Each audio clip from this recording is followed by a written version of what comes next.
Hey y'all, it's Farmer MeeMaw, and today is Wellness Wednesday, and today I want to talk about mental health. I saw a statistic yesterday that said 1 in 5 or maybe 1 in 4 people that get a particular diagnosis end up with a mental illness. Now let's think about this for a minute. Number one, and I want you to look big picture and consider the fact that these particular situations are going to cause anxiety and depression in anybody who faces them for any reason. Number one, you're isolated. You can't be around family and friends, special gatherings. You're basically, a lot of times you can't go to church where your spirit is renewed. So that's one. Number two, you question yourself. What did I do wrong? I did everything I was told to do. Why did this happen? Number three, you are afraid for your life. You're afraid for the life of all of the people that you love, especially those that you've been in contact with. And now, if they get sick, you're going to feel guilty. You're going to fear for their safety. And then you're going to feel like if anything goes wrong, it was your fault.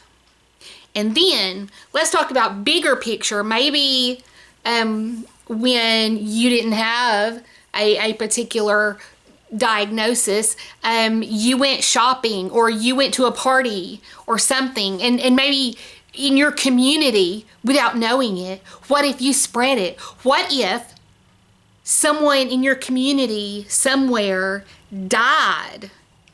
Well, was that your fault? Nobody knows. Everybody that's been tested, you're considered deadly. You need to lock yourself away.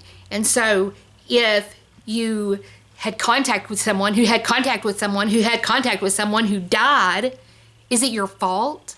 I mean, I can only imagine the level of guilt. And here's the deal. This has been happening for years. Every year there's a particular season when people get sick and many people die. Many people die every year. Despite attempts for that are made by large companies to do things and provide you with ways to not have to be affected by it, you're still affected. Lots of people still get it, and some people die. And nobody feels guilty.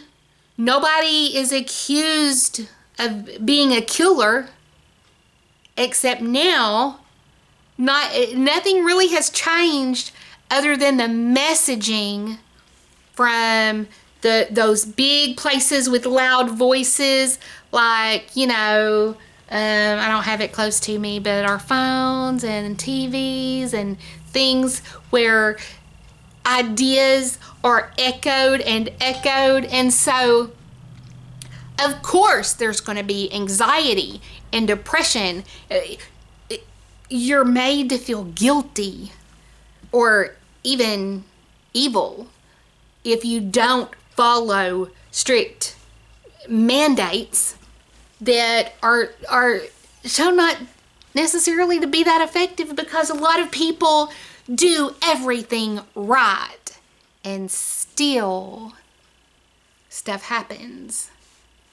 And so I want to talk about not listening to all of the hype, whether it's maybe, let's say you are, I'm trying to think of an occupation that is not controversial right now, where you really, a lot of times, things go wrong and it's not your fault. You do the best you can and it's not your fault. And those particular jobs tend to have high rates of mental illness. Now, let's also talk about when you may have you may get a certain diagnosis. You may also get medicines that are going to kill your gut. They're going to damage your microbiome, which is also going to lead to anxiety and depression. Like I said before, isolated from family and friends, missing large events, important events, being away from people, having to stay inside, not getting enough sunlight. All of these things are going to lead down a path to anxiety and depression, which are considered mental illness. Now, let's just consider the stress of the situation or knowing someone in that situation. That's very stressful when you're under a lot of stress. It's bad for your microbiome. It's bad for your brain. It's bad for your body. And all of these things have a domino effect. And so when you find yourself in situations where you've been exposed to things that can be scary, keep in mind, over the millennia, over years and years and years, we have been dealing with stuff like this. And, there's no amount of medicine that will save you when God decides to take you. And likewise, there is nothing that is going to kill you when God says it is not your time yet. And so we just have to have faith that we're here until we're supposed to be here, or as long as we're supposed to be here, to get the message out that we're meant to get out. And then it's our time, it's our time. I mean, when we live a life of fear, it's no life to live. I mean, we're not living. Living in fear is an oxymoron, right? Because if you are constantly living in fear, you're not really living. And so on that note, I love you guys. And this is just what I want to get out there to you, is that don't let the noise get to you. Kind of like I was mentioning, ways to de-stress. Number one is turn off social media. It is so true, especially right now.